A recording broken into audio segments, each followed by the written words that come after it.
அனைவருக்கும் மாலை நேர வாழ்த்துக்கள். இன்று உலக போதை ஒழிப்பு தினமான இன்று போதை இல்லா கோவையை உருவாக்க வேண்டும் என்ற அடிப்படையில் கோவை மாநகர மாவட்ட காங்கிரஸ் கமிட்டி சிறுபான்மை துறை சார்பாகவும் கோவை உதவும் கைகள் அறக்கட்டளையின் சார்பாகவும் இன்று டவுன்ஹால் இந்த பகுதியில் போதை ஒழிப்பு கையெழுத்து பிரச்சாரம் நடத்துவென தீர்மானிக்கப்பட்டு அந்த கையெழுத்து பிரச்சாரத்தை மாண்புமிகு மேயர் அவர்கள் தொடங்கி வைத்துள்ளார்கள். துணை மேயர் அவர்களும் மற்றும் கவுன்சிலர்களும் சென்னை மொபைல் உரிமையாளர் அவர்களும் அனைவரும் சேர்ந்து இந்த கையெழுத்து இயக்கத்தை தொடங்கி வைத்துள்ளோம்.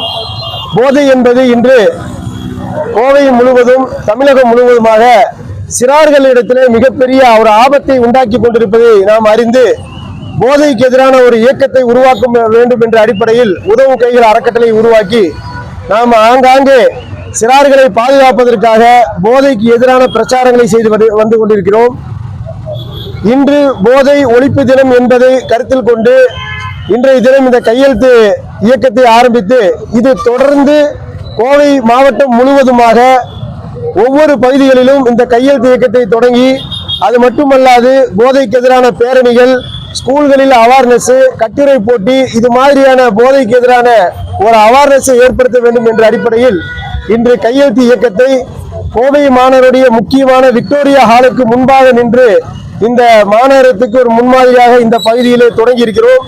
இது நீண்டு நெடுங்காலம் தொடங்க வேண்டும், போதை இல்லாத கோவையை உருவாக்க வேண்டும் என்ற அடிப்படையில் இன்று தொடங்கி இருப்பதை நீங்கள் அனைவரும் இதற்கு ஒத்துழைப்பு தந்து இந்த போதை ஒழிப்பிற்கு ஒத்துழைப்பு தருவது மட்டுமல்லாது இங்கே இருக்கக்கூடிய நபர்களில் யாரேனும் ஒரு சிறிய அளவு போதை தரக்கூடிய பொருட்களை உட்கொள்ளக்கூடியவர்கள் இருந்தாலும் அதை இன்று சபதமேற்று அத்தகைய சிறிய போதை தரும் பொருளையும் கூட நாங்கள் உண்ண மாட்டோம் என்று சபதம் ஏற்க வேண்டும் என்றும் இங்கு இருக்கக்கூடிய அனைவரையும் கேட்டுக்கொண்டு போதை ஒழிப்பு தினத்தை அனைவருக்கும் நம்மை சார்ந்து நம் பக்கத்தில் இருக்கக்கூடிய ஒவ்வொரு நேரமும் போதையை பற்றியான ஒரு எழுச்சியை மக்களுக்கு எடுத்து வைக்க வேண்டும் என்று கேட்டுக்கொண்டு விடைபெறுகிறேன். நன்றி. எல்லா போலும் இறைவனுக்கு.